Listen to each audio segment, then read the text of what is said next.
consists of two main branches, sympathetic system and parasympathetic system. And originally the division into sympathetic and parasympathetic, that was based on the name of the system. Sympathetic system was called sympathetic because it was activated whenever body required sympathy. So in case of fear, sympathetic system was activated, and any situation wherever we require sympathy, that system was activated. And the system which was working at other times, that was called as parasympathetic system. But now the division is not based on the function. Now the division is based on the anatomy. That means from where the nerve fiber originate. Basically the nerve fibers of both sympathetic and parasympathetic system, they originate from the central nervous system, that means brain and spinal cord. And the fibers which originate from the brain, that means cranial portion, and sacral portion of spinal cord, they are known as parasympathetic system. Whereas the fibers which come from the thoracic or lumbar portion of spinal cord, they are known as sympathetic system. And for remembering this, we always know clinical and paraclinical. So para means sideways. So similarly, sympathetic is central, that means thoracolumbar system, whereas sideways, above and below, that is craniosacral is parasympathetic. So whenever central nervous system is stimulated, it can stimulate either sympathetic system or parasympathetic system. So whenever these neurons are stimulated, they will give the information to the second neuron. Now there should be connection between the two neurons, and this area where these meet, that is known as ganglion. So in case of parasympathetic system, this will be called parasympathetic ganglion. In sympathetic, it will be called sympathetic ganglion. So at ganglionic site, these meet.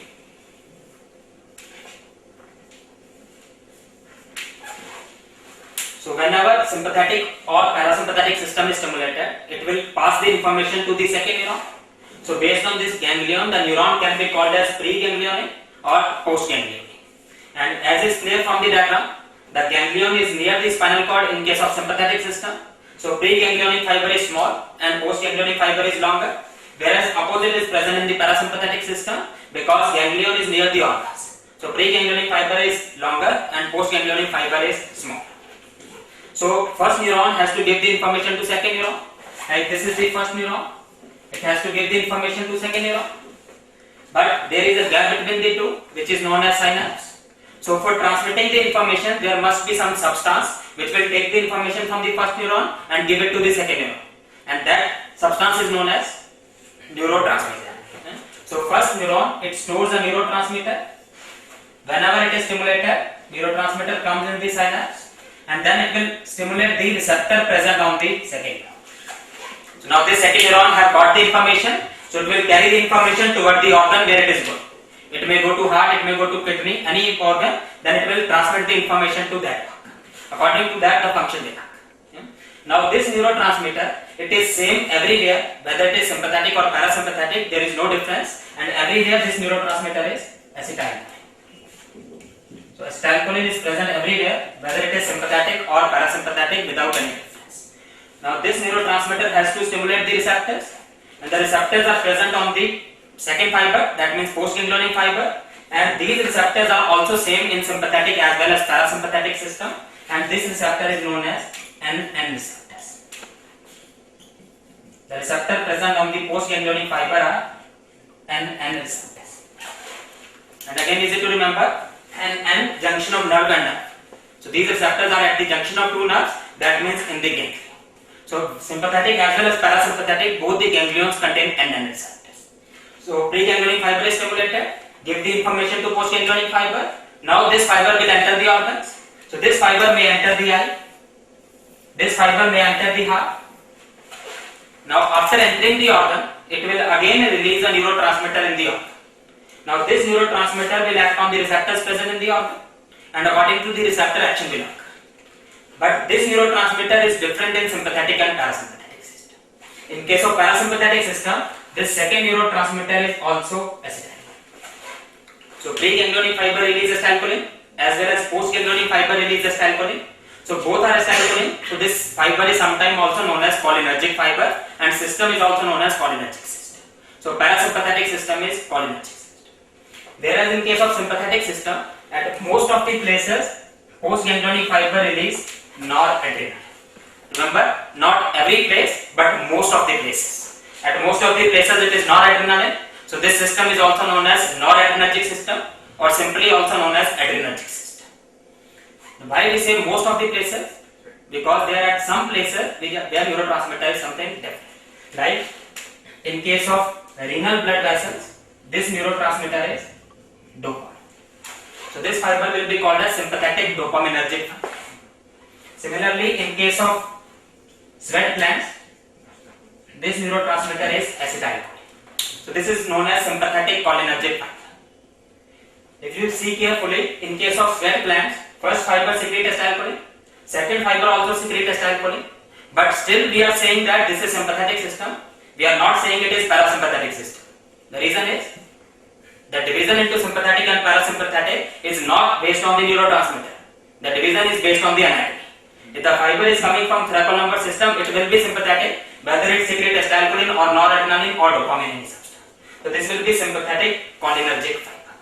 And third, it can also release adrenaline, as in case of adrenal medulla. So in adrenal medulla, sympathetic system stimulation will release adrenaline. So these neurotransmitters produced in the organ, and then they will produce action on the receptors present in the organ, and according to that action. Is it clear now? Yes. So now we can discuss the functions of sympathetic and parasympathetic system with actions. If one system stimulates, the second system will inhibit.